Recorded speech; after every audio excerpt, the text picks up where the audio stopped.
નમસ્કાર મિત્રો, હું કીર્તિ સોની મારી ચેનલ ટૂર વિથ કીર્તિ સોની 11માં આપ સૌનું સ્વાગત કરું છું. મિત્રો, આજની આ ભાદરવી પૂનમની પદયાત્રાની આ વિડીયોની હું પૂરેપૂરી જાણકારી તમને આપીશ. આ વિડીયોમાં અંબાજી ધામના રસ્તા પર ઠેર ઠેર સેવા કેન્દ્રો બનાવેલા હોય છે. સેવા પ્રેમી ભક્તો કઈ કઈ સેવા આપે છે, પદયાત્રીઓ માટે કઈ કઈ સુવિધા મુહૈયા કરાવે છે, આ પ્રકારની તમામ માહિતી હું તમને મારી આ વિડીયોમાં આપીશ. તો મિત્રો, મારી સાથે વિડીયોમાં જોડાયેલા રહેજો. જો હજુ સુધી તમે મારી ચેનલને સબસ્ક્રાઇબ ના કરી હોય તો ચેનલને સબસ્ક્રાઇબ કરી દેશો, જેથી આ પ્રકારની અલગ અલગ સ્થળની જાણકારી આપતી વિડીયો આપ સુધી પહોંચતી રહે. કોમેન્ટમાં જય અંબે લખવાનું ચૂકશો નહીં. તો મિત્રો, ભાદરવી પૂનમે અંબાજી ધામ જતા પદયાત્રીઓની જો વાત કરીએ તો આ ભક્તો દૂર દૂર ગામ અને શહેરથી માતાજીનો સંગ લઈને અહીં આવતા હોય છે. શ્રદ્ધાળુઓ રથ પર સવાર માં જગદંબાને સાથે રાખીને પૂરી શ્રદ્ધાથી પગપાળાનું આ કઠિન કાર્ય કરતા હોય છે.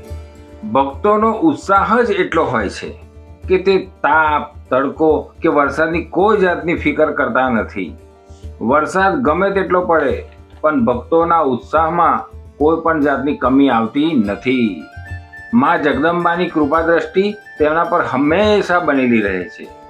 એટલું જ નહીં મિત્રો, આ ભક્તોનો ઉત્સાહ જ એટલો હોય છે કે તેઓ ફક્ત ચાલતા જ નથી પણ સાથે સાથે માના ગુણગાન અને જયકારો બોલાવતા બોલાવતા નાચતા કૂદતા અંબાજી ધામ માના દર્શન કરવા જાય છે. બોલ મારી અંબે, જય જય અંબેના નાદથી વાતાવરણ ગુંજી ઉઠે છે.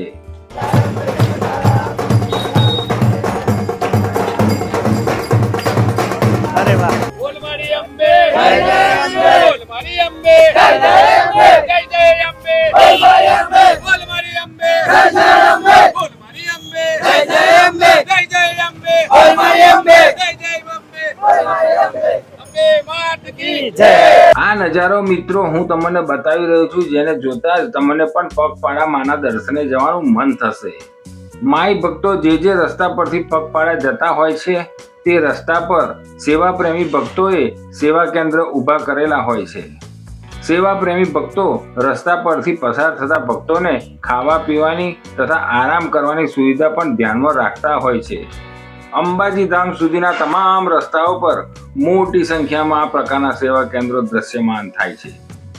આ કેન્દ્રો જેવા કે શ્રી અંબાજી પગપાળા સેવા કેન્દ્ર, શ્રી બજરંગ સેવા કેન્દ્ર, જય અંબે મિત્ર મંડળ સેવા કેમ્પ, કેસરી નંદન યુવક મંડળ, હની ફ્રેન્ડ સેવા કેમ્પ, આવા અનેક સેવા કેન્દ્રો પગપાળા આવતા ભક્તોની સેવામાં હાજર રહે છે. કોઈક જગ્યાએ ઠંડી છાશનું વિતરણ, તો કોઈક જગ્યાએ આઈસ્ક્રીમનું વિતરણ, તો કોઈક જગ્યાએ શેરડીના તાજા અને ઠંડા રસનું વિતરણ, પદયાત્રી ભક્તોને નાહવા માટે ગરમ પાણીની સુવિધા અને જમવા માટે શુદ્ધ અને સાત્વિક ભોજનની વ્યવસ્થા પણ કરતા હોય છે. આ સેવા પ્રેમી ભક્તો આવનાર પદયાત્રીઓને ખૂબ જ પ્રેમ, ભાવ અને આગ્રહ કરીને જમાડતા હોય છે. પદયાત્રી ભક્તો આ સેવાનો લાભ લઈ આશીર્વાદ આપતા તેઓ અંબાજી ધામના પથ પર આગળ વધી જાય છે. મિત્રો, અહીં મોટા અને ભવ્ય સેવા કેન્દ્રો પણ ઊભા કરવામાં આવેલા હોય છે, જેવા કે જય જલિયાણ સેવા કેમ્પ, શ્રી સરદાર પટેલ સેવા કેમ્પ. આવા અનેક ભવ્ય સેવા કેન્દ્રો ભક્તો માટેની જરૂરી તમામ સુવિધા પૂરી પાડતા હોય છે. આ સેવા કેન્દ્રોમાં ભક્તો માટે રાત્રે આરામ કરવા માટે ગાદલાની પણ વ્યવસ્થા કરેલી હોય છે. અહીં રાત્રે ભક્તોના આનંદ માટે સ્ટેજ પ્રોગ્રામ પણ રાખવામાં આવે છે. મિત્રો, હા, આ પ્રોગ્રામમાં માના ગુણગાન કરતા ભજનો તથા ગરબાની રમઝટ બોલાવતા હોય છે. આ પ્રોગ્રામનો હેતુ ફક્ત એક જ હોય છે મિત્રો, કે આ પ્રોગ્રામ દ્વારા ભક્તો તેમના થાકને ભૂલી જતા હોય છે. એક રીતે જોઈએ તો આ તમામ સેવા કેન્દ્રો પૂરા ઉત્સાહથી ભક્તોને સેવા આપતા હોય છે. સેવા કેન્દ્રોમાં માતા બહેનો પણ આવનાર ભક્તોની સેવા આપવા તત્પર રહે છે. સેવા કેન્દ્રમાં માઈ ભક્તોની મેડિકલની સેવા સુવિધા પણ ઉપલબ્ધ હોય છે.